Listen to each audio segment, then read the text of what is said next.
নমস্কার বন্ধুরা, Bhadreswar study centre চ্যানেলে তোমাদের স্বাগতম। তোমাদের জন্য একটা দারুণ সুখবর, কৃষি দপ্তরে আবার নতুন নিয়োগ শুরু হলো, যেখানে তোমাদের ফিল্ডম্যান গ্রুপ সি পদে নিয়োগ করা হচ্ছে। ছেলে মেয়ে উভয়ই আবেদনের যোগ্য। 23 জেলার যে কোনো জেলা থেকে কিন্তু তোমরা আবেদন করতে পারবে। এখানে আবেদনের লাস্ট ডেট 28 মার্চ 2024, যেখানে বেতন 31,960 টাকা মতো প্রতি মাসে তোমরা বেতন পাবে। প্রত্যেকটি তথ্য সম্পূর্ণ বিস্তারিত এই ভিডিওর মাধ্যমে জানতে পারবে এবং তোমরা কিভাবে ফর্ম ফিল আপ করবে সেটিও এই ভিডিওর মাধ্যমে আমি দেখিয়েছি। ভিডিওটা কিন্তু খুবই গুরুত্বপূর্ণ এবং ইনফরমেটিভ একটি ভিডিও, যেখানে তোমাদের সম্পূর্ণ সরকারিভাবে নিয়োগটি করা হচ্ছে।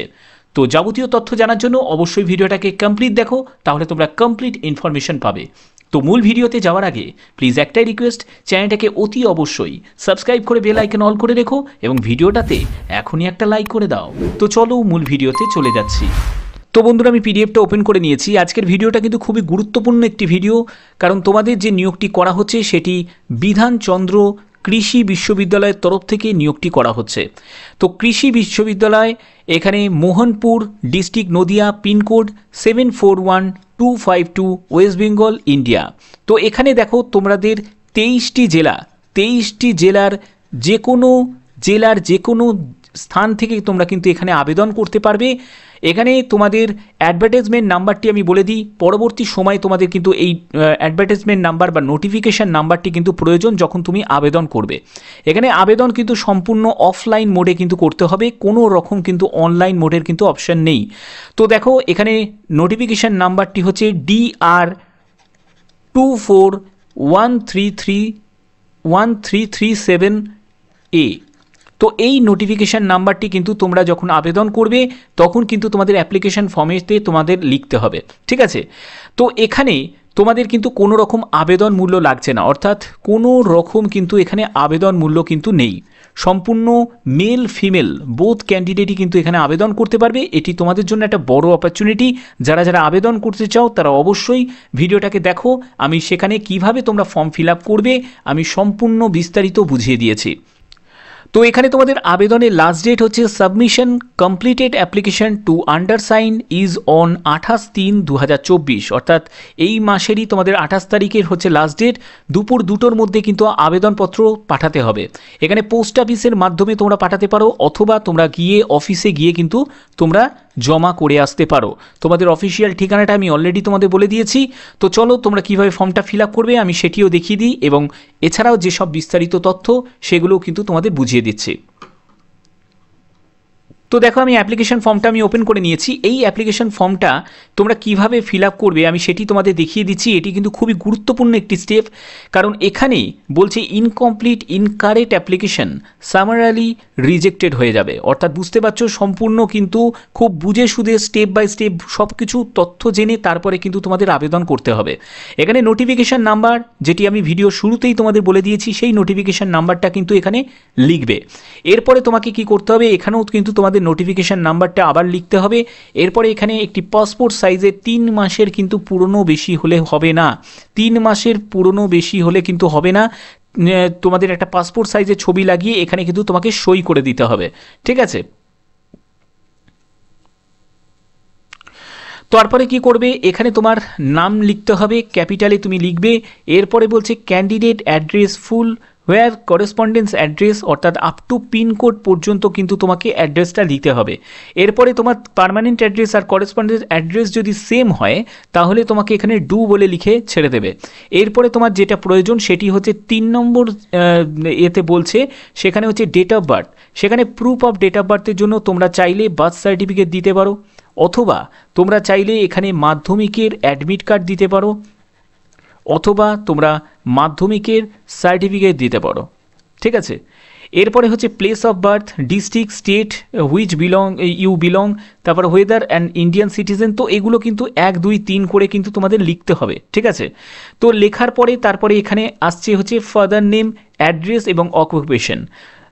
যদি ডেড হয়, মানে তিনি যদি মারা যান, তাহলে তার state his the last address এবং অকুপেশন বিফোর ডেথ, মৃত্যুর আগে তার অকুপেশন কী ছিল সেটিকে তোমাকে এখানে মেনশন করতে হবে। এরপরে তোমাকে ম্যারিটাল স্ট্যাটাস, ম্যারিড না আনম্যারিড না উইডো না ডিভোর্সি, সেগুলোতে তোমাকে টিক দিতে হবে। এবং যদি ম্যারিড হয় তাহলে হাজব্যান্ড নেম এবং অকুপেশন তোমাকে এখানে এবং অ্যাড্রেসটা এই জায়গার মধ্যে কিন্তু ফিল করতে হবে। এরপরে তোমাকে ক্যান্ডিডেট মাদার টাং, তো অবভিয়াসলি এখানে তোমাকে বাংলা লিখতে হবে। এরপরে তোমাকে কন্ট্যাক্ট নাম্বার এবং মেল অ্যাড্রেসটা কিন্তু এখানে লিখতে হবে, ঠিক আছে। আচ্ছা, যে স্টেপগুলো দেখাচ্ছি সেই স্টেপগুলোই কিন্তু তোমরা ফলো করবে। এখানে তোমার যোগ্যতা এখানে মাধ্যমিক থেকে শুরু করবে, উচ্চ মাধ্যমিক দেবে, গ্র্যাজুয়েশন দেবে, প্রত্যেকটি যোগ্যতা কিন্তু এখানে তুমি ইনপুট করবে। এর ওপরেও যদি কোনো যোগ্যতা থাকে সেটাও তুমি দিতে পারো, কোনো অসুবিধা নেই। এরপরে স্কুল বা কলেজ বা ইউনিভার্সিটি সেটির নাম দেবে। এরপরে তোমাকে অ্যাডমিশন এবং পাসিং আউট ডেটটা মানে ইয়ারটা তোমাকে দিতে হবে, ইয়ারটা শুধু মেনশন করতে হবে। এরপরে হচ্ছে ক্লাস বা ডিভিশন, পার্সেন্টেজ অফ মার্কস সেটা কিন্তু এখানে লিখতে হবে। এরপরে তোমাদের সাবজেক্ট, সেই সাবজেক্টটা লিখবে এবং যদি তোমার কোনো একাডেমিক ডিস্টিংশন বা কোনো অ্যাওয়ার্ড থাকে সেটাকে কিন্তু এখানে রিমার্কের জায়গা লিখবে, যদি থাকে দেবে, না থাকলে এই জায়গাটা ফাঁকা রেখে দিতে পারো, কোনো অসুবিধা নেই। আচ্ছা, পরবর্তী হচ্ছে তোমাদের whether belong to schedule caste, schedule tribe, তোমার ওবিসি এ এবং ওবিসি বি। যদি তুমি যে ক্যাটাগরি থেকে বিলং করছো সেই ক্যাটাগরিতে গিয়ে কিন্তু তোমাকে টিক দিতে হবে। দেওয়ার পরে যদি তুমি ইয়েস করো তাহলে গিভ ডিটেলস অ্যাটেস্টেড কপি, সেটাও কিন্তু তোমাকে দিতে হবে, মানে সঙ্গে ফর্মের সাথে কিন্তু অ্যাটাচ করতে হবে।